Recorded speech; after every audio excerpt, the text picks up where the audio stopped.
you brought up the term anonymity, which is something I've been thinking a lot about the past few days. I was talking to Tessa, your girlfriend, about this last night. So I know you're familiar with it. I stumbled upon, on my walk to the Spotify offices at Ford World Trade the other day, this thing called the Stranger Project inside of the World Trade Center buildings. Absolutely incredible. I was in a rush. I had things to go do, but I stumbled upon this thing that I'd never heard of.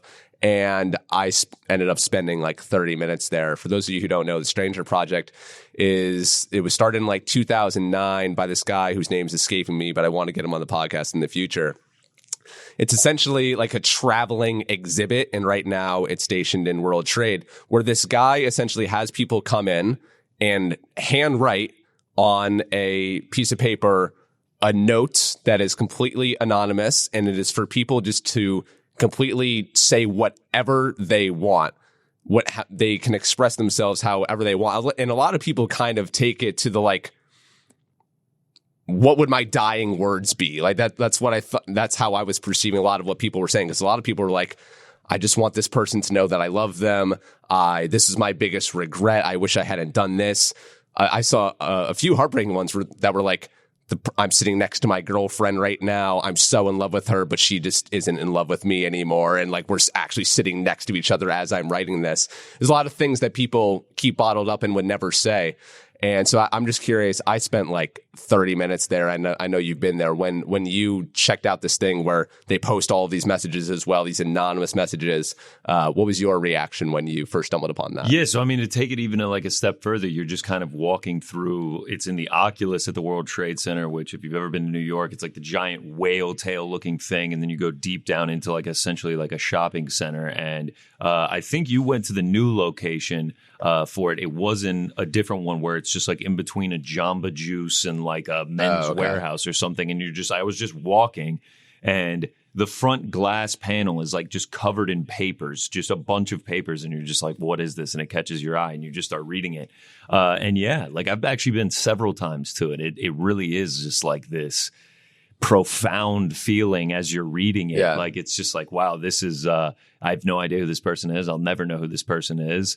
But man, like all these different people are going through all these different things. Yeah. And it's just like, it's a nice reminder of like, you're sitting on the subway with 80 people packed into one car, and you just kind of like pause and you look around, and it's just like, that person's going through their daily tasks and they're probably stressed and they have this going on and that going on. And maybe like they just got bad news, or maybe this guy's having the best day ever and he just got a promotion. Yeah. And it's just like everyone's going through different things. And it's just like, kind of like lets you like, I actually like take a little bit of comfort in it. Like, it's just yes, like, man, that's what I felt as well. Yeah. It's just like, man, everyone's going through something. Like all of this shit we get bogged down with is just not that serious. Like, just gotta like decompress a little bit. And it's not unique to us. I mean, This is in the heart of New York City, a melting pot of people coming from all over the globe. And so you're having people from Italy write on these notes, people from Belgrade write on these notes, and they're going through the exact same things and having the exact same fears and doubts that we all are.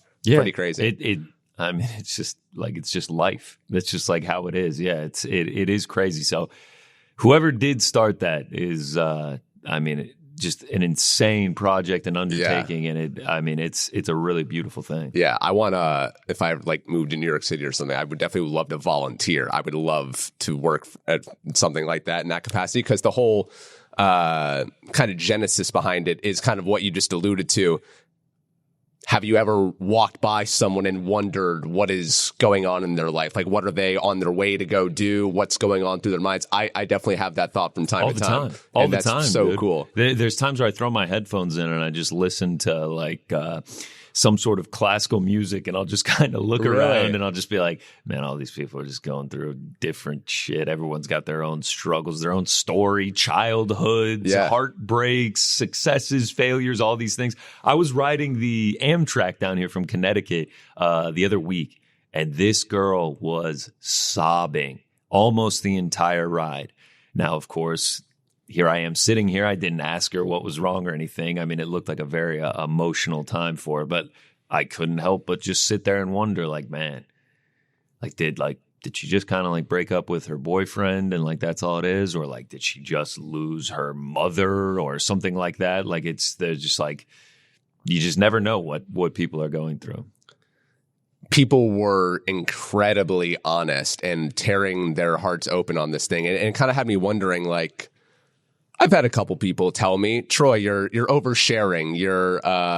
You're saying way too, like, you should just keep some things to the inner circle, like whether it's I'm writing on my Substack or on social media or whatever. Like, I'm just like a full on transparency person. Like, I don't, social media is supposed to be like a highlight. That's what everyone does. I kind of do it like, I think social media makes me look worse. And when I'm in person, I look better than I do on social media. I'm like very honest and kind of like move about the world in the same way that all these people do in the Strangers Project. Like what they're writing on those notes is kind of like what I write and say to people outwardly all the time. So it's kind of had me wondering, like, how different would it be if we were all just very honest all the time and weren't holding back and were actually saying those things that people are writing on those notes, what were like actually in our hearts and in our thoughts? I don't know. Would it be good or would it be bad? Because you can take the Stranger Project and be like, man, these people are going through some things right now. Or you can take Twitter and be like, wow, people are really hateful. Like, people are really hateful.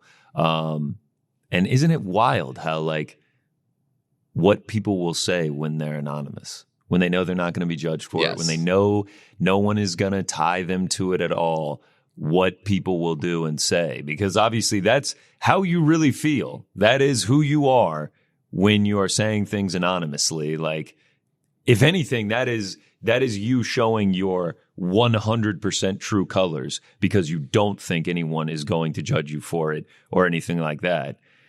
So, like, yes, there could be benefits to it. There could also be poor ramifications because there are definitely some spiteful people out there.